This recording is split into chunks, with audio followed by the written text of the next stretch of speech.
Today we're going to look at parabolas, but that are also inequalities. So we'll have something like y is greater than x squared plus 3x minus 4. So what we're going to do is we have to graph this. And what we're going to do is use our calculator for this, obviously. And then draw a rough sketch over here. So we're going to type in y equals x squared plus 3x minus 4. Graph it. Looks something like this.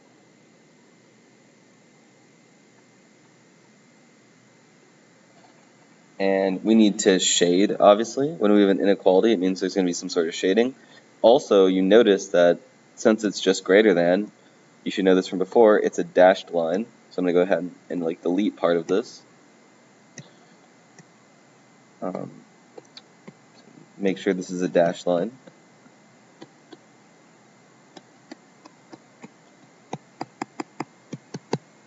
And then I'm going to shade the correct side. And this one says y is greater than x squared plus 3x minus 4, which means we're going to shade above the parabola, which is here.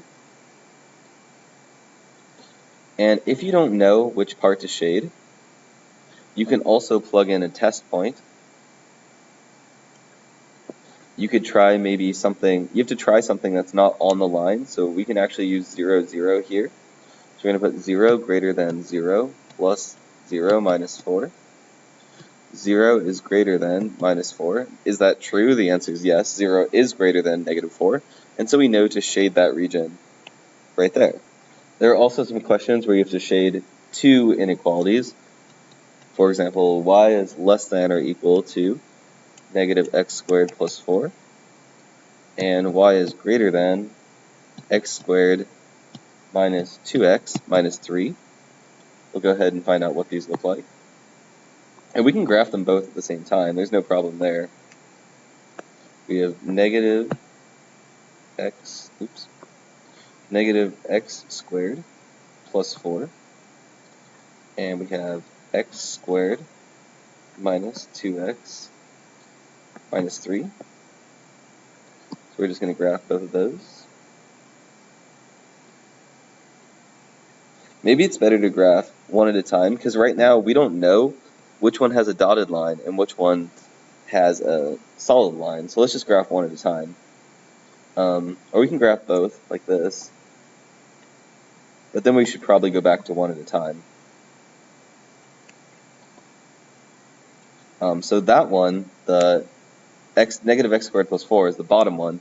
That's the one that should be a dotted line. So let's go ahead and put that in. I'll just delete part of this line for you guys. We also need to do some shading for both of these. So let's see. Y is less than or equal to negative x squared plus 4. So we're going to shade underneath the parabola, which is this area right here. That's underneath. I'm going to do a really good job of shading, just so you guys really understand what I'm talking about here. So that's the area that needs to be shaded. And for the top one, it says y is greater than that equation. So I'm going to go ahead and shade this area, because y is greater than it. It's above the line. So all of this area. And of course, if you don't know which area to shade, you're still confused about that, you're going to plug in some test points. Like 0, 0 works for both of those because it's not on either of those parabolas. You could use 0, 0. You can also use any point you want, but 0, 0 is going to be the easiest. There's one small message I want to say, and that's just like the answer area is right here, which seems obvious, but please do not assume that the answer is always the most obvious area. Sometimes that will not be the case, and if you make that assumption, you're probably going to get a question wrong. Those questions that I use from standardized exams, they really like to trick you, so don't assume that the answer is just going to be this place in the middle there. Now, sometimes it's going to ask you to solve the problem algebraically. It'll give you something like this, like y is less than x squared plus x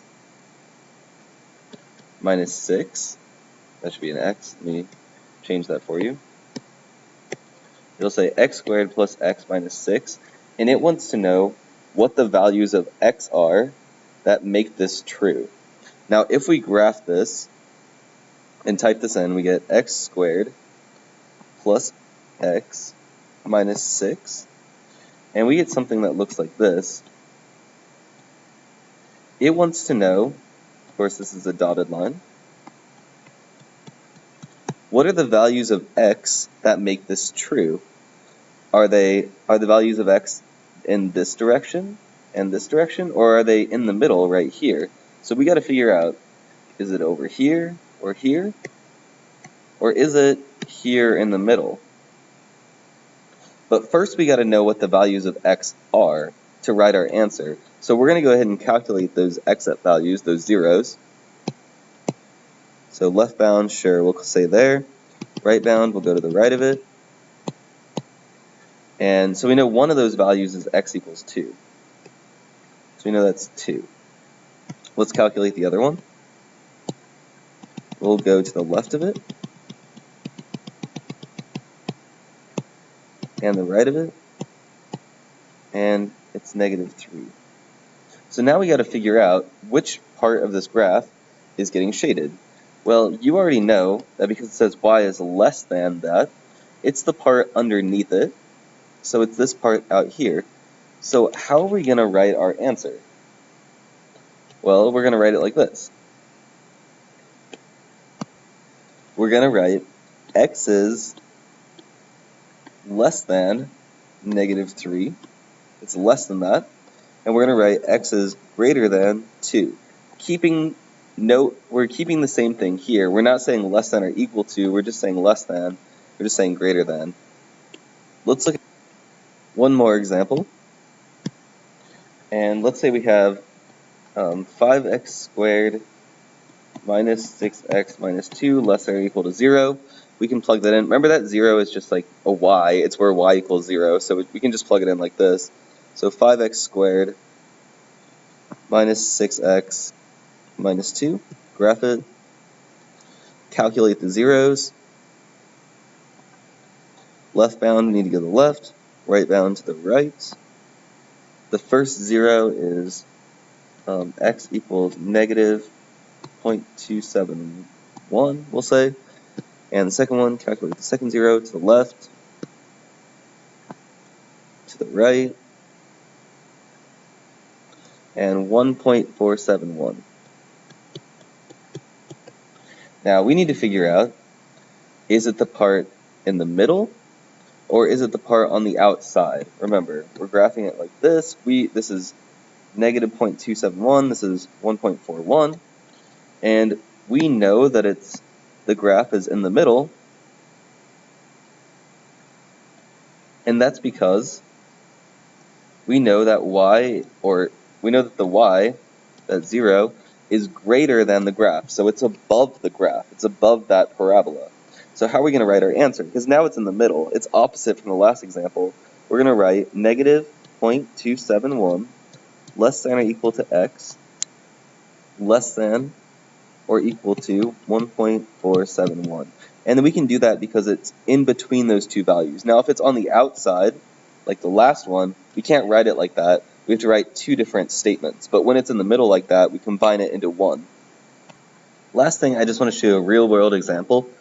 Number 75 from the text, it says, the path of a soccer ball kicked from the ground can be modeled by this equation, where x is the horizontal distance in feet from where the ball was kicked, and y is the corresponding height in feet. A soccer goal is 8 feet high. Write and solve an inequality to find at what values of x the ball is low enough to go into the goal. So we know that this equation plus 1.43x, if we want the ball to go into the goal, it has to be less than 8 feet. It can't be less than or equal to 8 because then it hit the crossbar if it was equal to 8. So this has to be less than 8. That's A. And then B, a soccer player kicks the ball from a distance of 15 feet. Will the player score a goal? So we're going to plug in 15 into x, and we're going to see if it's less than 8, and we'll see if the goal gets scored. So we're just going to plug that into our calculator. I don't feel like doing this by hand. So we get negative 0.0540 times 15 plus 1.43 times 15. And I almost made a mistake here. I forgot the squared term. So I'm going to press second, insert, right above delete, insert a squared, and then calculate. And we have 9.3 as our answer. 9.3 is not less than 8. It's going to go over the goal by 1.3 feet. And this soccer player has missed his mark.